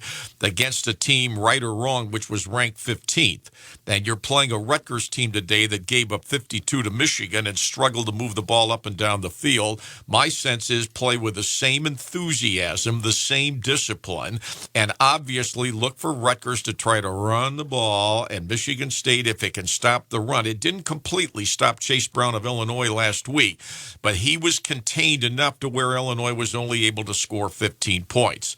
If Illinois is a better team than Rutgers, and Rutgers gets 15 points, you would think the Spartans would have more than enough defensive help there to win. I'm not sure exactly what Rutgers' passing game is going to be today because the quarterbacks have been different. Rutgers struggled mightily in the second half against Michigan. If Rutgers is behind in the second half and has to throw the ball, can Michigan State's front not only get pressure on the Rutgers quarterback and make him get out of the pocket, can Michigan State secondary manning up make it that much more difficult? I would have to think that the defensive effort against Illinois and a repeat performance today would be more than enough to bottle Rutgers offensively enough for the Spartans offense to score enough points and get a second consecutive victory today. We'll see. Defensive keys have been brought to you by Gazelle Wealth Management. Gazelle takes a long-term view using prudent risk management. You can call Joe Gazelle at 336-7200. or visit Gazelle, Gazall, Gazelle Wealth Management online at Gazelle, Gazall, GazelleWealth.com. Guys, I got a message here from Karnak and Holt. Hey, fun tailgate show, guys. I'm just shaking my head at Tim. Why, with his expert Is analysis? he shaking it up or down or sideways? Yeah. Which way is he shaking it? Maybe it's up and down. I'm in total agreement with him. If he just said he's shaking his head, I'm going to think he's shaking it up and down. Yeah, he's on to something as usual. I'm shaking my head that you think State's going to cover the 10. I just... We'll get to predictions later on. All right, what's next, Brandon? Well, no, we can talk point spread right now a little bit. I can't make Michigan State a double-digit I don't favorite. think Michigan State has convinced you off the game last week, nor has Rutgers off the game last week, that a repeat performance is coming today. Is that what I'm sensing? Yeah, for Michigan State, it's just like, okay, like they beat an Illinois team that was clearly a product of a very weak schedule. And the wind was a factor again last week. We haven't talked about that enough. And 2 games before that, they beat a bad Wisconsin team. They got crushed by Michigan, but kept it somewhat close. I guess on defense, you could say they really only gave up one touchdown. Yeah, Michigan didn't put it away until the fourth quarter. Yeah, they made Michigan kick 5 field goals. I get it, and the defense has come around. But what have you seen to validate them being a 10-point favorite over anyone? I think in reality, the 8 guys that got suspended cannot be that far ahead of the 8 guys that took their place. They cannot be light years ahead. That Andrew Gross, they say he struggled in the secondary. Angelo Gross. He struggled in the secondary at time. And Windman gets all of this publicity and so on and so forth. But the linebackers I saw, Brown ran on them a little bit. But I mean, some of Illinois' play calling, I thought, man, this quarterback you've got, this guy's had some decent numbers. DeVito, Use him. And they never used him as much. I think they thought that Brown was going to win the game for them. They could run the ball, especially with the wind. Run the ball. And to sometime they did. But against the wind twice, I mean, they just bogged down. And then I think State got it. I think, body language is everything. I think they felt, man, we can win this game. And they nearly got away from them at the end off the missed field goal. I don't know how good Illinois is. I don't know. Rutgers has not played one single game that gives me any confidence that they're going to come in here and give State a game today. I've not seen them play one single game. They beat Boston College by 1 in the opening game, and Boston College is terrible. They beat Wagner, who's Division 7. They beat, who else, Brock? They've got, 4 wins? Who are the other 2? They had another non-conference win against some little sister of the poor, and they got one Big Ten win. They beat somebody in the Big Ten. Was it Nebraska? By 1? No, Nebraska beat them. At Rutgers. Did they beat Indiana? I think they did. Yeah, they did. They beat Indiana. Yes, 24-17. Yeah. But here's the thing, man. Michigan State couldn't really put away Western Michigan. Not until the fourth quarter. At full strength, by the way. That's 2 lifetimes ago. That's my point. That's in my favor because they were full strength then. So it's not so much about Rutgers to me. It's just Michigan State has not been good this year. The coaching staff has matured as the season's gone along. Is that what it is? I'll tell you what hasn't is the kicking game. They're getting a hang of their jobs now. They're getting a hang of it. So that would be, I mean, I think those 2 running backs, or 3 if you include Collins, I think those guys they'll run. And I think Thorne. Yeah, but will they be successful? I think so. I don't. I said yesterday 34-10. That's what I think. Okay. I think State is going to have trouble running the ball just like they have against virtually everyone because Rutgers, aside from, playing the good teams, Ohio State and Michigan, they have actually bottled up the run game against everyone else. And these are teams that State couldn't run on, like Minnesota and Wisconsin. It would help me if I could go ask Shiano at the hotel this morning or wherever they are right now. How motivated are your players, do you think? Don't give me the public. I don't want the public. How motivated is your team to come in here and play today? Yeah, I agree. That's probably the biggest thing. I don't know. I mean, that's the one question mark. I mean, I don't know. Because they're still playing for a bowl, too. They're 4-5. Yeah, but there's a natural letdown coming up of what last week was for them. It was the event for them last week. They had a night game, big crowd, and they're up at halftime, and then reality sets in. For the Illinois win for State, you go tell State's players, hey, guys, You realize what you have in front of you now? You got 2 home games against teams that you guys almost think we can beat. Well, that would be 3 straight wins. And then we go to Penn State to end it, and nobody will pick us. But you know what? We go in and win that game, and I've seen how you can play on the road against Illinois. We win that game and go 4-0 in November. Who knows what kind? I mean, that's your sales pitch. We're still playing for something. I believe State feels that way. Sure. Yeah, they should. They beat Illinois. If they hadn't beat Illinois, then I wouldn't be on this rant. But because they beat Illinois, to me, it changes the entire perception of this week and next week. Totally, because they'd be 3-6. Well, we don't know what Rutgers' mindset is. No, I don't. I think it's going to be easier for them to fold up shop. But something we haven't mentioned is we're assuming Michigan State is better between the ears because of what happened last week, and now they're coming home. But what happens if that stadium's a letdown, which is a very good possibility of that being the case today? Here's what happened. Last night, for whatever reason, I couldn't get to sleep, so I had to count something. So I counted last year's Kenneth Walker's runs up and down the field at Rutgers, up and down, and the next thing I knew it was morning. Now, I get the Kenneth Walker isn't playing today, but after seeing Rutgers this season, now I know we went for what he ran for last year. Brock in the Rutgers game, 900 yards, 10,000 yards. Well, he ran for 90 plus on that one play. Yeah, where he shook hands with Jalen Naylor before crossing the end zone. That was pretty wild. I mean, the 3 MSU running backs must look at that tape from last year of Walker and say, man, that could be me tomorrow today. I mean, this college just says, give it to me, get out of my way. I've seen Rutgers trying to stop this running game. That's probably the NFL Rookie of the Year, and also he's in serious All-Pro contention. Yeah, and the only reason he's playing is because the starter got hurt. Well, I think he was the backup. I think it's a clear example of why they were 11-2 last year. Yeah. Look at the guy they had. I mean, look at the guy they had. We need to re-adjudicate the Heisman from last year. Because look at this dude. His case just keeps getting better and better on both sides.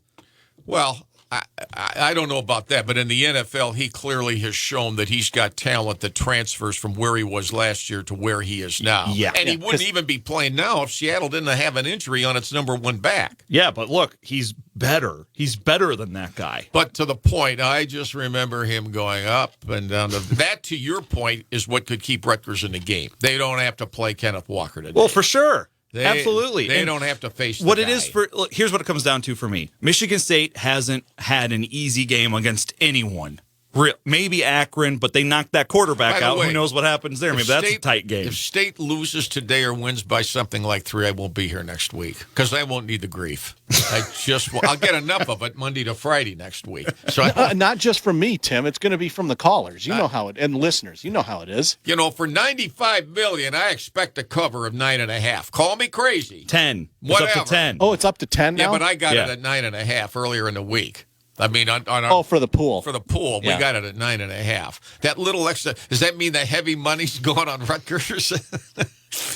No. It'll be going on State. Well, it depends. Is it reverse line movement? I don't know. I'll look at the public betting numbers for you in a minute. We got to take our last break. Yeah, let's do it now. Predictions coming up next, and we'll look at some point spreads too, and I'll get you those public betting numbers. I bumped mine up to 55-7. What? That's the score today? Is that what you're saying? You said 34-10. I said yesterday 34. All right. We're back in a couple, wrapping up the Whitelaw PLLC Tailgate Show here with you on 1240 WJIM, Lansing's Big Talker, and Classic Rock 94.9 MMQ.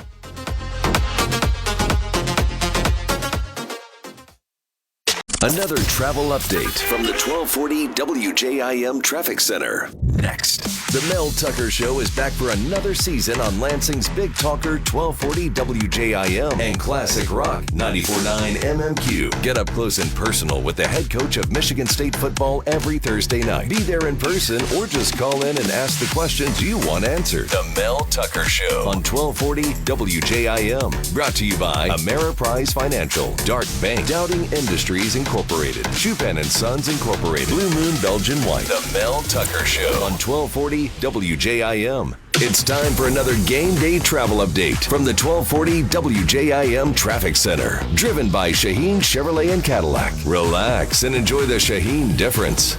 Traffic slowing up again, 496 going both directions between Waverly Road and Martin Luther King Boulevard. It's due to that construction there, 496 both directions between MLK and Penn. That's going to be active for several more weeks, although it is getting closer to completion. As far as the weather goes today, mostly cloudy skies. It's 38 degrees right now. It's going to get into the low 40s. It's going to be a cold, dreary day. Doesn't look like it's going to rain or snow, thankfully. Just mostly cloudy throughout the day with a high temperature of 42. Right now, it's 38 degrees, mostly cloudy. Your last travel update is brought to you by Shaheen Chevrolet and Cadillac. Relax and enjoy the Shaheen difference. This is the White Law PLLC Tailgate Show on Lansing's Big Talker, 1240 WJIM and Classic Rock 94.9 MMQ. Today's broadcast is brought to you by White Law PLLC, Shaheen Chevrolet, Price Right Auto and RV, Blue Moon Belgian White. Now, let's talk to the Dean of Sports, Tim Staudt, and offensive-minded host, Beanie Howell from the Price Right Auto and RV Studios. And we're back. White Law PLLC Tailgate Show. Wrapping it up with you here on 1240 WJIM, Lansing's Big Talker, and Classic Rock 94.9 MMQ, live from the Price Right RV Studio, and also brought to you by Blue Moon Belgian White, Dart Bank Mortgage, Joe Sambear, Ameriprise Financial, Craig Stiles, DBI We Do Office, High Caliber Karting and Entertainment, The Student Bookstore, The Nut House, and Gazelle Wealth Management. All right, Tim, we got a few minutes here. Let's take a look at some other point spreads today. Number 9, Alabama, 7-2, 4-2 in SEC play. At number 11, Ole Miss, 8-1, 4-1. Well, they're going to go into a cauldron because every time Bama's on the road, it's everybody's big game. They love their football at Ole Miss. Lane Kiffin's got them a lot better team, but beating Bama off a loss is right. It's hard to do. So why is but then there's this. Why is Ole Miss getting 11.5 at home? I know they're one-dimensional. They can only run the ball, but still, like I take Ole Miss to cover that. Me too. This is Alabama's worst defense, maybe in the Saban era. But they aren't going to be able to exploit it. They don't throw the ball effectively. I'll take Bama. To cover 11.5? Yeah. My goodness. That's a huge number on the road in the SEC. That's a big number. Yeah. I think Alabama will win comfortably by the time it's said and done, but not by 12 or more. And plus, Alabama, yes, the pass defense is bad this year, but here's something no one talks They'll about. score 70. They're one of the most penalized teams in the country. Yeah, they are. They make a lot of self-inflicted Bama, yeah. boo-boos. Yep. And so I expect that to keep it closer than it ought to be. That's 3:30 on CBS. Fun to watch. Number 25, Washington, 7-2, 4-2. At number 6, Oregon, 8-1, 6-0 in Pac-12 play. Ducks laying 13, 7 o'clock at Autzen Stadium in Eugene tonight on Fox. Complete lock for Oregon. I agree. I hate huge numbers, but they blow people out in Autzen, man. Good teams. If the game was in Seattle, I'd take Washington, but it's in Autzen Stadium where that crowd is loud. It's just the acoustics of that place, even though it doesn't even seat 60,000 people. It's just loud in there. I'll take Oregon. They got a lot to play for. Yeah, and listen, I told you, Bo Nix, his numbers are incredible at home this year. 22 touchdowns, 2 interceptions. There's also this. Oregon is 7-1 as a favorite so far this year against the spread. Washington, this is their first game they're not favored, and they're 0-3 against the number on the road. Something to take into account there. How about this one? Number 4, TCU, undefeated. Getting 7.5 at number 18, Texas, 7:30 on ABC. Tim's all about the Longhorns. No respect for the Horned Frogs. None. 0. They've got more AP top 25 wins than anyone else, and they get no respect. The Rodney Dangerfield of college football this year. Well, they're going into Austin, and Texas has as good a quarterback, I think, as there is in the country. Do they, though? Have you seen him the last 2 games? I'm not sure he's right enough to be playing because 2 weeks ago or 2 games ago, he was brutal But against the game Oklahoma won't start State. till the fourth quarter because Texas Christian always gets behind. They always start slow, and then they have a big comeback. But I call me crazy. I don't want to explain it. I'll take Texas. I'm taking TCU, not necessarily to win, but 7.5 is a big number for a good TCU team. TCU is an undefeated team in America, but we'll see. Why not? It's TCU. They've got 4 top 25 wins. No one else has even 3. Well, it's my stereotype prejudice. Wow. Hey, at least you're honest, Tim. I mean, it's my stereotype. Brandon, we got to get to the Big Ten games because it's a full schedule. No, hang on. Time out. Quinn Ewers, I wanted to get to this.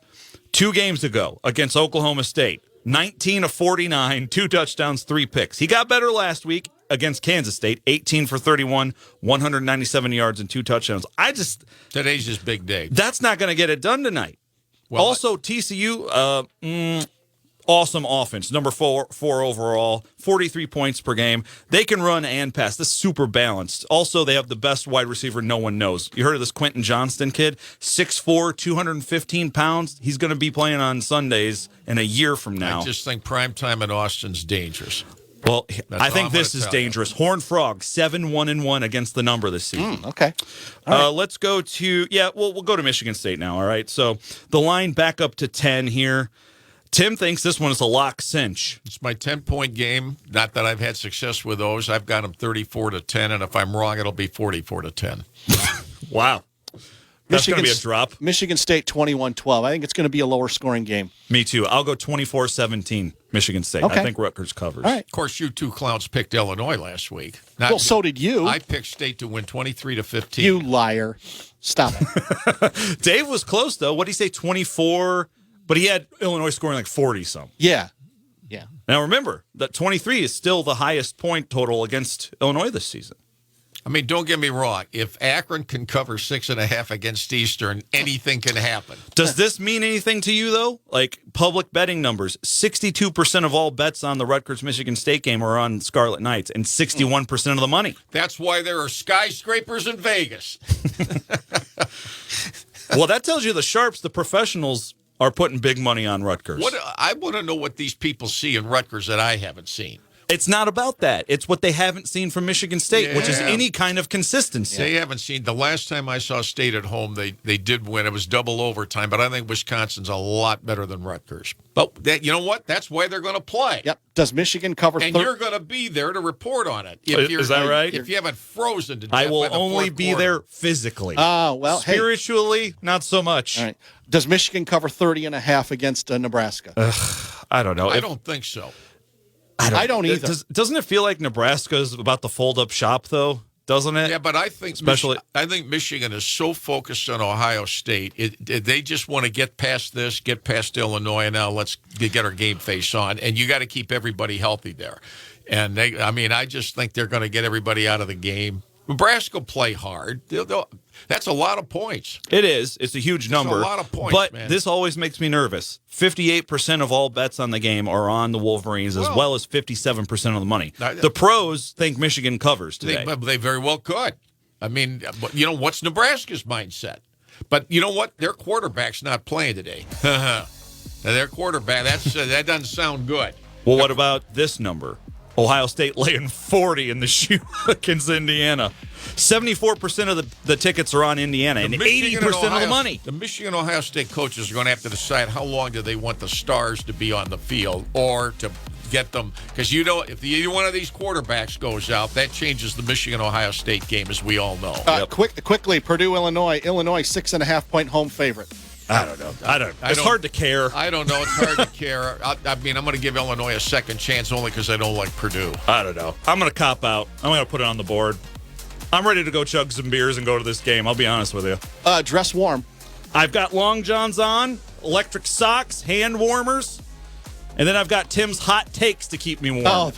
But all right. So what's the score again? What was your score again? 24-17 MSU. Rutgers covers. I got 21-12. Okay, read the sponsors. And then Tim had 34-10 MSU. All right. Thanks for being here. White Law PLC Tailgate Show, Price Right Auto and RV Studios. Also brought to you by Blue Moon Belgian White, Shaheen Chevrolet and Cadillac, MSU Healthcare Sports Medicine, Dowding Industries, Chupan & Sons Recycling Industrial Services, Gravity Smokehouse, MSU Federal Credit Union, Dart Bank Mortgage Joe Sambear, Ameriprise Financial Craig Stiles, DBI We Do Office, High Caliber Karting and Entertainment, The Student Bookstore, The Nut House, and Gazelle Wealth Management.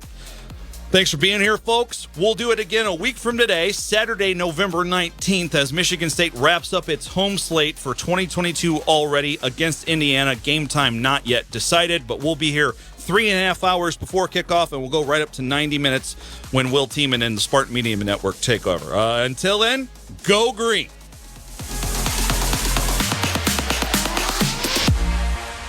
Lansing's Big Talker, 1240 WJIM Lansing, and Classic Rock 94.9 WMMQ East Lansing, Town Square Media Stations.